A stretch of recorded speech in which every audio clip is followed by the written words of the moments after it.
Okay, welcome everyone. Thank you so much for joining us today in this session about restoring confidence in science. And really, we're here to talk about public good curation. But before we do that, I just wanted to reiterate, this is the code of conduct for the conference. We want to make sure that it's an inclusive professional conference. We also want to make sure that it's accessible, it's being recorded, so we will try to always use a microphone and identify yourself when you are asking a question later on. So my name is Leonor. I need to go a bit further this way. My name is Leonor Sierra, and I work for a London-based charity called Sense About Science. Sense About Science is an independent charity that promotes the public interest in sound science and evidence, and really to try and make the case that as a society, we all benefit when we have access to good, reliable information. And when we can find those reliable information that has been gone through accountable and transparent process. And that will allow us to base our opinions on it and to form better informed decisions. So this stands in contrast to maybe the hidden algorithms that really shape a lot of our social media feeds. So why does this matter? And we are here because we just launched this guide on the people's case for curator, and we want to also, as part of this conversation, point out you can get it at the QR code and we can share you copies out there. But we basically really want to get you all thinking about the role that so many of you have in helping society at large curate that information. And why does it matter? It matters because there are people in every community that are helping others in that community get access to information or that need to make their own decisions or their own information. People like Monera that, during the pandemic needed to figure out how to help her community when people turn to her for answers on topics that she is no expert, right? And there's this whole community of people, be it researchers, be it publishers, be it journalists, research integrity officers. It's a whole network that exists. And through their work, they basically follow these principles that allow the rest of us as a society to have better conversations and access to information. So to just have a little bit more of a conversation about this, I'm going to hand it over to Camille. Camille Gamboa is the Associate Vice President of Corporate Communications at SAGE, and where she manages a program to support a healthy future for social and behavioral science. And SAGE was a key partner in putting this guide together, and she's going to tell us a little bit more about why this matters and what is at stake here. Why now? Yeah, I'll get into some background. So believe it or not, we conceived of the idea of this report over a year ago. So this is pre-election, fall of 2020, maybe even end of the summer of 2024. And back then, the world looked a little different. And the idea was that we would create this tool that would help lift the curtain to expose how information is curated in an easily digestible way, with the goal of increasing trust in science, and at least for SAGE, I'm sure for Sense About Science as well, the ultimate goal of increasing use of science for public life. At SAGE, we are totally driven by the belief that it's science-backed decision-making, policy-making, business operating that will most benefit the world. And because we're an independent company, we knew that this is a really it's a very long-term goal to build trust in science and use in science, but because we're an independent company, we're in it for the long haul. So that's what caused us to sign on to the project over a year ago when Sense About Science approached us to partner with them. As you can see on this slide, at that point in time, actually, trust in science was starting to look up. So while it took a hit, public trust in science took a hit during the pandemic. I'm sure you could figure out why, everything that was happening back then. But it was inching its way back up, and it was looking hopeful. You can see in this graph on the right. New reports were indicating, beginning of this year, that things were looking up. But we still wanted to accelerate that trust, and so that's what the guide was going to do. Now, since January 2025, things have been looking even more complicated, and our goal for a guide that helps build trust in science and well-curated information that's science-backed, and also that helps build trust in the people, the curators behind that work, became more important. And beyond that, it became important to define what science curation actually is. There's a lot of work happening right now in the name of science that's not necessarily scientific at all. So we needed to really define this is what curation, when it's happening right, actually is. Not only are we facing these more inside baseball challenges to science that I'm sure you all know about or your colleagues know about, in terms of trust in science, things like that are happening because of paper mills, mass retractions, bad peer review, no peer review, things like that. That kind of stuff is decreasing trust in science. But now we have added complications in an AI world, obviously. And then, of course, the politicization of science. So you'll see some beautiful examples there.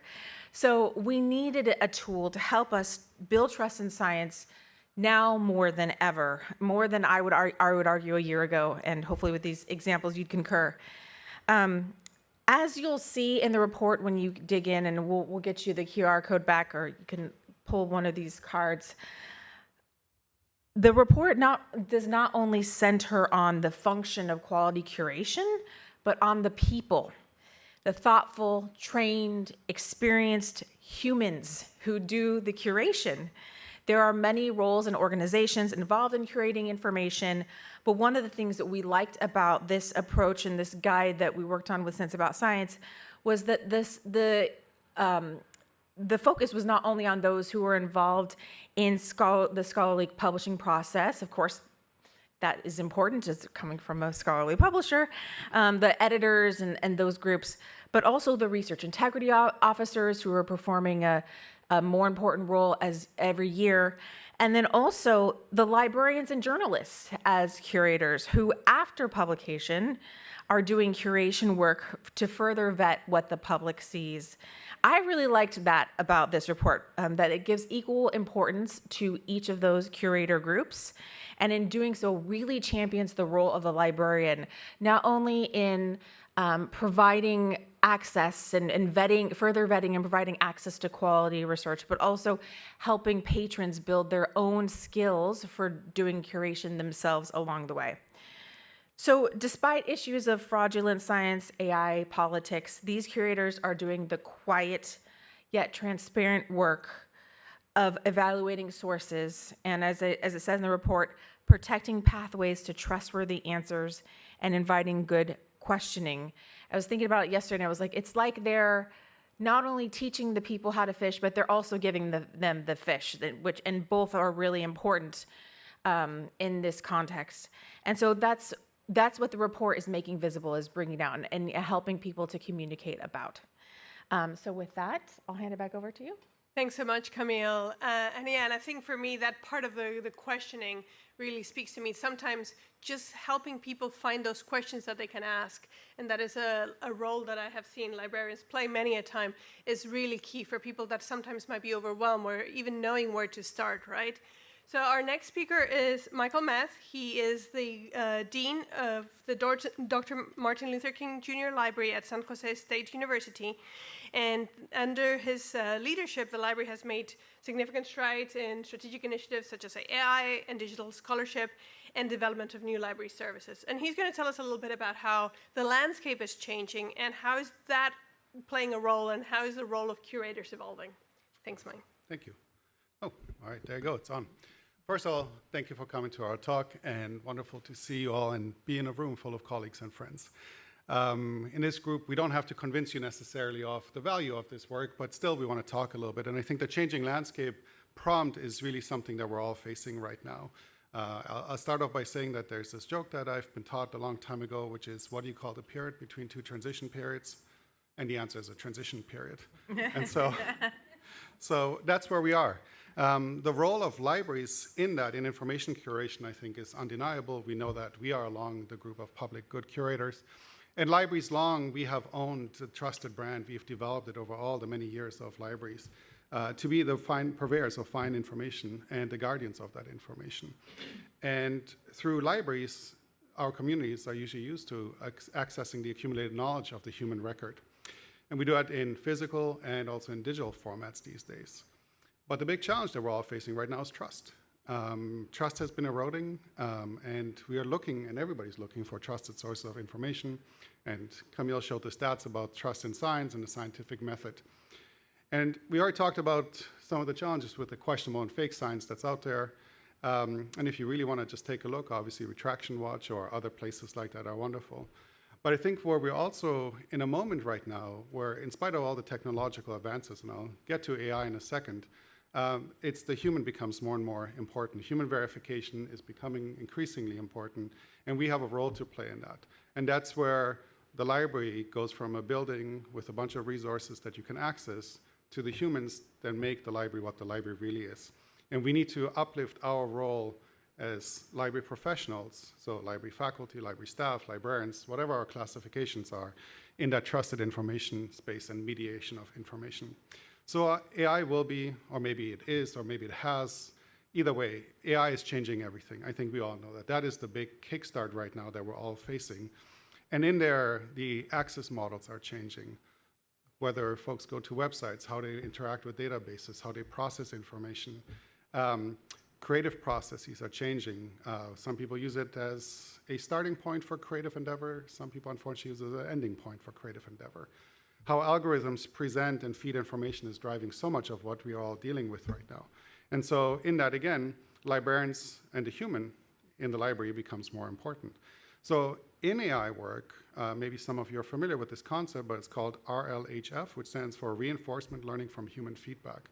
And LLM, those large language models, are actually being trained by humans who are reading the product to the queries, to the prompts, and the human is actually improving the results for future searches, for future queries. And so there is an aspect of curation there I think that's really important and speaks to the role of the human in this. So in the age of AI, I think we all have to ask ourselves, what's the role of the library? What is the role of the librarian? And for those of us who function in academic institutions and research institutions, I think we realize that information curation is really at the core of what we do. And this is part of us being in this ecosystem where it is publishers and vendors and librarians all together. But we're having challenges with that, of course, because we need to not only work together as this network, we also need to work together with the folks doing the research, whether they're students, whether they're faculty, whether it's grant-funded or passion-driven, whatever the motivations are. And so with that, we need to establish ourselves continuing in that space of curator and connector to information. And I would say for anybody here who sits on, who is a publisher or has access to journals and editorial boards, I often ask, where's the librarian on your editorial board? And I really have a very deep desire for all editorial boards to have librarians. I would even ask, where is the common policies that look at some of these issues that we're talking about across the journals and the editorial boards? And similarly, I would say, where are the librarians in the research labs? There is a process there that we can support that we just need to find a way to get in with the right offices. And here's the other part that I will just share that I'm very concerned about personally, which is, are we in libraries equipped to detect some of the fake or inaccurate information? Are we equipped for AI detection the way we should be? Because we do have that trusted brand and people do come to us. And so to me, this creates a really interesting and complex conundrum where, again, I think it is this network of all of us that need to work together to identify where the trusted sources of information are. And I will tell you, like, we see more and more AI-generated content popping up. We have even received print books that are fully AI-generated that have made it through whatever filters were there. Those are really, really concerning developments, in my opinion. So that's where I think there is a big question. The other thing that I always kind of think about that I would love to have, if I could, is a table that compares the expectation of a human vis-a-vis a machine when it comes to providing information. I think we have expectations of each other that as humans we have, but we have a different expectation set for AIs. And so in this changing landscape, I think we need to also probably do more education amongst ourselves, for ourselves, but also for the communities we work in. So I'll leave it there. I have more to say, but I think you want to hear also from Alice, of course, and thank you for that opportunity. Thanks so much, Mike. Our next speaker is Alice Meadow. She's the co-founder of the More Brains Cooperative. a scholarly communications consultancy with a focus on open research and research infrastructure. But she has many years of experience across publishing, from Blackwell and Wiley to research infrastructure at ORCID and most recently at NISO. So over to you, Alice, who's going to talk a little bit about how addressing misinformation, particularly when faced with certain challenges, whether it's censorship or others. So, thank you, Leonor. And I just want to start by saying Sense About Science is an amazing organisation. If you don't know about it, you should find out about it. I've been working with them for probably over 15 years at this point. Yeah. They do really fantastic work in terms of public education of science. And also thank you to SAGE, because this is a very much needed resource. And I particularly love the fact that it makes it clear that we kind of have the resources we need to be information curators, all of us, whatever our role is. So I am going to talk, as Leonor said, I want to kind of bring two filters to this a little bit. One is censorship, and for that I'm going to put a different hat on from the one that you introduced me with. With my colleague Catherine Mitchell of CDL, there's a small group of us that put together a declaration to defend research against US government censorship, and this has been our way of kind of trying to resist what's happening. And I think censorship is a particularly insidious form of misinformation, not least because it includes self-censorship, right? We're all probably, to some extent, guilty of that a little bit. Is it okay to say this thing to this person or to write this thing? But of course, there's also massive amount of censorship happening in terms of databases going dark, or being having words and phrases eliminated from them. There's censorship of articles happening. There's people asking to have their articles retracted or their names removed from them.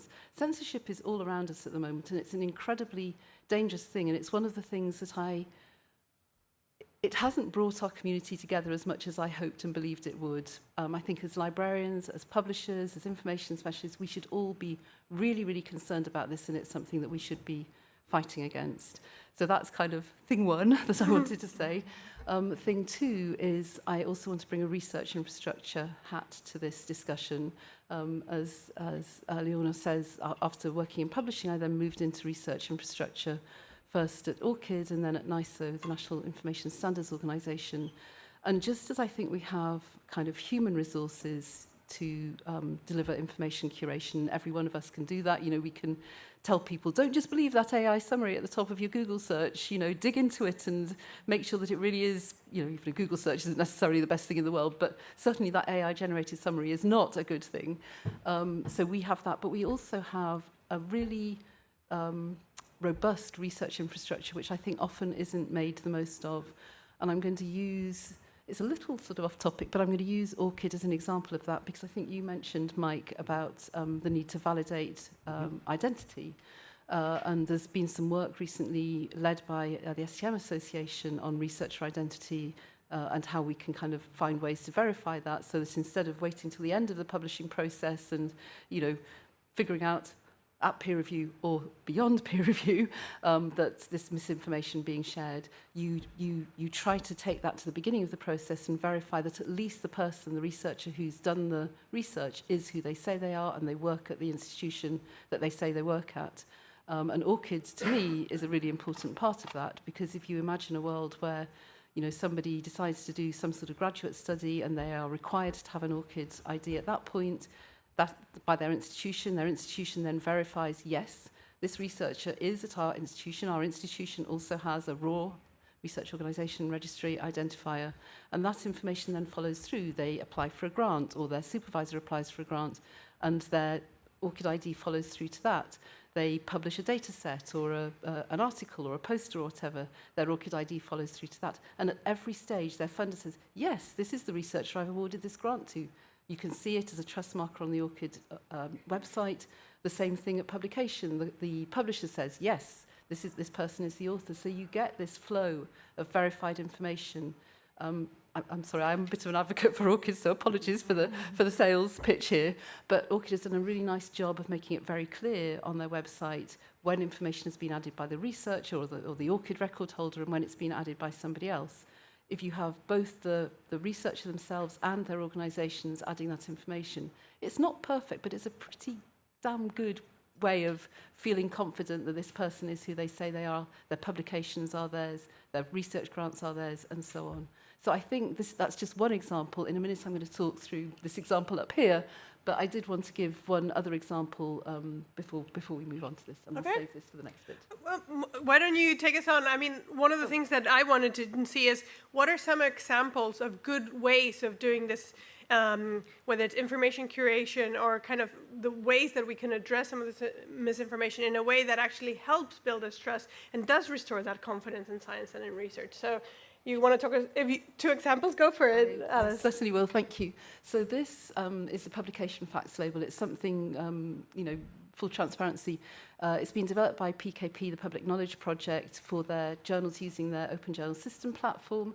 And they have contracted with us at More Brains to help them think through whether this is something that could be used more widely. So it's now available to, I think, over 30,000 journals using OJS. They're not all using it yet, but it has just been rolled out with their latest release. But in order for it to be really impactful, it would need to be adopted more widely. So I'm just going to talk you through a little bit what it is. So it's based, as you can see, on the nutrition facts label. And the idea is that it would do the same sort of thing. And I think it ties really nicely in with this whole information curation idea, because it's intended really for the public. And in fact, we know that people want to make sure that the public have good, not misinformation. And when we did a workshop for the label a couple of weeks ago, all the publishers and others, we were speaking to publishers, platforms and industry organisations, almost without exception, they said that improving public understanding and trust in science was like pretty much 5 out of 5 for everyone. So the idea is that these are facts about a label. It's not saying this is a high quality article. It's not saying, the content is fantastic. What it's saying is that it has gone through a good publication process. So it's been peer reviewed. Other articles, the comparisons are against other journals using the label. So this article has had 2 peer reviewers. You can click through to the reviewers' ORCID profiles so you can see that actually, again, these reviewers do really exist. There's a data availability statement that you can click through. There's external funding information you can click through to. There's competing interests. If that was yes, you could click through to that as well. And then there's also the same sort of information about journals. So what's the article acceptance rate? What are the days to publication? Where's it indexed? Who are the editorial board? Again, linking through to ORCID. Is there a society or publisher connected with it? So it's very basic facts about a publication, about an article and about a journal. And the idea is that it will enable anybody who reads an article, it appears as a sort of little click-through box. There's a drop-down, you get this. It's intended to be a very standardised, straightforward way for anybody, but particularly for the public, for science journalists, for people like this is intended for, to be able to get these basic facts and to be able to evaluate, okay, this still might be a bad article, but at least I know it's been through this process, the journal adheres to these processes, it's indexed in this established index. So I feel like this is a really nice first step towards helping to deliver what we're trying to deliver through this. Again, when we've been talking about this idea that we want to make the process transparent and accountable, but I mean, I could imagine this being particularly useful, maybe not to like every person, like I said, individual, but for patient groups or journalists particularly, I could imagine they're the kind of people that could use something like that. Yeah, and also it's not intended, I don't think there's any expectation that somebody will click through to this every time. But, maybe you're a young early career researcher and you're looking at a journal for the first time and you found an article that you like the look of and you're just like, well, I've never heard of this journal before. Is this really okay? You can click through and be like, oh, okay, yeah, this looks kosher. I'm going to go ahead and, submit a manuscript to it or cite it or whatever. So it's not intended as we don't, well, I guess some people do always look at the nutrition facts label. Sometimes maybe they look at every single thing. I personally don't always look at it, but when I do look at it, there's, how many sugars has it got in it? It's about what are the calories? You don't look at every single last thing. And this is intended to be used in exactly the same way. It's there, you can check it when you need to for the bits that are of interest to you. And there's a whole public education component of this. It was developed actually and tested. One of the groups that tested it was high school students, another was science journalists. The high school students were the hardest on it. So now John Walensky at PKP is developing a whole education program around the label that he's going to be rolling out to high school students in California to see whether, how to sort of develop that as a program. And So, would the onus be on who would fill out? Would it be the... really good question. I'm glad you asked. It is automatically populated from the information, so from the manuscript submission system, basically. So the data, all the data pulls through from there. So again, I don't want to say you can't manipulate it. I'm sure there would be ways around to manipulate it, but it would be quite hard to manipulate it because it's being pulled from the manuscript submission system itself. Thanks so much. Alice, did you want to share one other quick example? No, you're done? I'm good, thank you. So, Mike, you mentioned AI briefly, but I know that this is an area you've thought a lot and done a lot of work about. And conversations about AI and the role it plays in misinformation and disinformation are ever present these days. So what do you see as some of the key challenges, but maybe some of the opportunities in this space? So how much time do we have? I think I will just say quickly to this publication facts, I think this is a wonderful tool and a wonderful display, and it kind of addresses some of the challenges that we're seeing because a lot of it is about transparency. On the matter of AI specifically, I think each one of us can rattle off a list of critiques, but also probably, hopefully, some enjoyable moments you've had with AI. It's a powerful tool, and it's a powerful concept, but a couple of things. One is, when we talk about AI, it's like saying car or food. I think we kind of know it, but there isn't one sole instance of AI. So it's very difficult to actually talk about AI. I also, quite frankly, I disagree with the notion of calling it artificial intelligence. I would say I like it as maybe assistive or augmented intelligence. To us, it really is not artificial. And I think we have to remember that the tools themselves are mostly statistical models that are very limited in what they can do. Now, that being said, I think the perspective to look at it as a statistical model is probably not one that most people resonate with. You talked about the high school set being a tough audience on this, and I will tell you that I work with a variety of aged young people also, as well as folks from really all across age groups, but one of the groups that really influences me the most are my kids. And I think one of the challenges that we have to prepare for in libraries is how information will be accessed and consumed. So one of the things that I'm seeing very much is that there's a big change in user behavior, where we have, since the early days of the internet, started to build search mechanisms that then culminated in the Google One search box we've tried to adapt for libraries. I'm going to say with moderate success. I have a whole spiel about that one, but I'll spare you for now. But what's happening right now is I see my kids and also their friends, they don't actually Google information anymore. They put an AI query in, because Google's purpose was to get you to the original source of whatever it is as quickly as possible, right? Like Google would show you, this took 0.000 milliseconds to get you like 1 million results. And as somebody said, if you want to hide, where's the best place to hide almost your information? On the second page of Google results. Nobody clicks to the second page. What I found with them is they actually really prefer how, my kids mostly use ChatGPT, how they find the information is presented. But then also, talking to my high schooler earlier today, she said to me, I use it, but also it makes so many mistakes. And I was like, oh, that's awesome. So I'm coming back to where the human is in AI. We cannot develop AI systems as if they are the end-all, be-all. We cannot rely on them to be that. They are tools that assist and augment, but they're not the final stop. They cannot be. And so I said it earlier, I'm going to say it again. AI is an assistive tool to the human, just the way all technologies really are. I think the other thing we have to also be really mindful is about digital equity and digital divides that occur. There are too many communities that don't have access to the tools in the same way as, so for example, the California State University system has bought a site license for the entire CSU to ChatGPT. So every student in the CSU gets full access to the full ChatGPT model. That's very different from the public models. That's very different from the people who maybe live in a geography where they cannot even access ChatGPT or other tools because they might be geo-blocked. So we also have to be very mindful of that, about how people show up. And again, AI can be very powerful, but it's not the same thing to all people. The other thing that I love about this is that it brings this transparency to the table.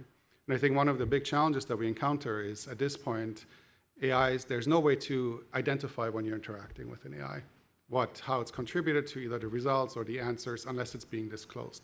And so I've been sort of in my mind rolling around this idea, and I'll put it onto this room and I guess on the camera so that one day maybe somebody will feel the motivation. But I feel like we need like an HTTPS, like how you have secure internet surfing, for also like some kind of marker that says you're now interacting with an AI. Your information is being passed through, or some part of your information. And there needs to be some kind of a saying, yes, I opt in or I opt out. And that is a big challenge, especially for us in universities where every campus is struggling with the question. Very few of them are equipped well enough to even really have a real conversation about AI in academia, and even less so when it comes to AI by AI or AI x AI, as I call like academic integrity and AI. There's a big question about that, about how much do you allow? And quite frankly, working with some of our publishers, right, like everybody's building AI tools into it, so there's not even an opt-in often anymore. It's just now default in. So some students are by default in violation of what the professor wants them to do for the course. So there are some really, really big issues that we need to problematize. And then the last thing maybe that I want to say is there's questions about cybersecurity in the use of AI as well, what information gets passed through. And I'll make one last pitch on this topic. I think there's also a need that we need to find a way to combine AI, cybersecurity, and blockchain to really create traceable, transparent mechanisms. So to your question about like my critiques, I think I leveraged many of them. But I also want to say, I think AI really, if we think of it as an assistive technology, it is a great introduction to thinking. It's a great introduction to generating ideas.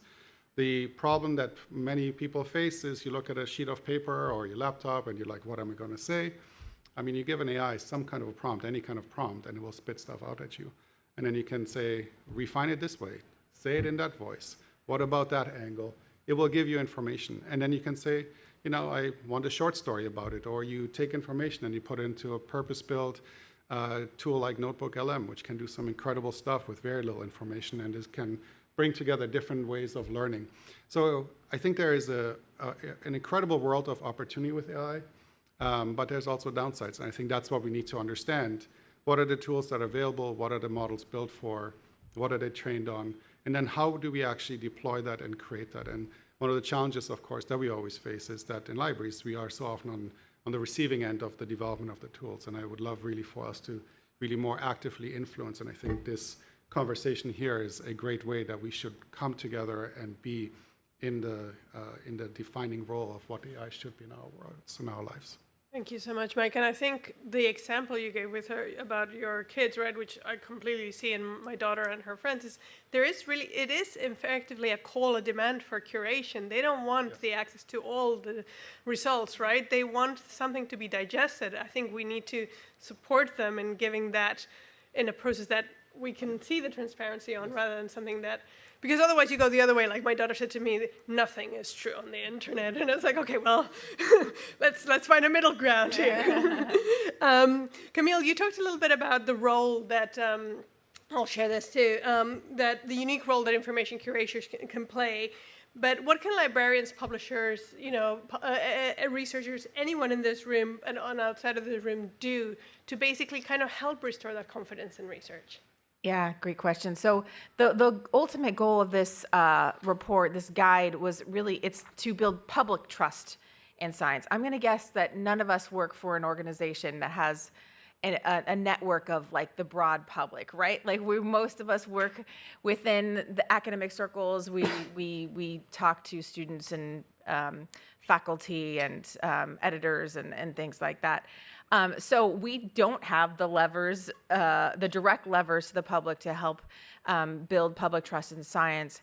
However, what we wanted to do with this report is to enable our, when we preach to the choir, to enable that choir to have the ability to give them a new framework so that they could talk about within their circles, and their circles can talk to their circles about what good information curation looks like, so that the public, hopefully little by little, we can start to recognize what it is. We want to give them those tools and that framework. So here's why I think we should do it. I'm going to start with the bad news, and then I'm going to give you hopeful news, and I'm going to give you some good news. And it all comes from a recent Pew survey that came out, like a month ago, maybe less, on American faith in higher education. The bad news is that overall, 70% of Americans said that higher ed is heading in the wrong direction. That's up from 56% in 2020, now to 70% in 2025. So that's the bad news. The same surveys found that part of the reason why the public mistrusts higher ed more generally is because they don't see it building student critical thinking or problem-solving skills or exposing students to a variety of viewpoints. Why is that hopeful news? Because as our guide shows, and what we found through all the research we did and the focus groups that we did leading up to putting the guide together, is that they are actually doing that. They are not just getting the public to good information, as I mentioned before, but helping to build skills for life amongst those individuals. So part of the impetus for this report is to bring that out in the open. Actually, it's about these curators are doing these things that you say you want to gain that confidence in science. We found, one point that we want people to be able to make is that, curators are not just telling people what to think, but and then in fact they're not telling people what to think; they're telling people how to think, right? So we need to get that message out there. Those of us in the room need to help transform not only transform the curators from not only quiet custodians of knowledge, but champion advocates for the for the standards that make science reliable. And we hope that, again, this guide provides a framework to do that with accessible language, tools, and et cetera. I'll conclude with even better news. That same survey from Hugh found one bright spot that shows potential for us and for the conversation of the day. So again, while 70% of those surveyed indicated distrust in higher ed, a majority of respondents, 55%, rated that one thing that higher ed is actually pretty good at, it's excellent, very good, or good at, is advancing research and innovation. So while overall they don't like the direction of higher ed, they think higher ed is doing a pretty good job in advancing research and innovation. And that's gives us a really good starting point to have these conversations and to talk about what good curation is like. Thanks so much, Camille. And I want to now open it up to all of you on the floor to ask. And you can either ask some questions, but if you also have some stories of where you felt that impact of like some of the work you do in terms of curation, we would be more than happy to hear those as well.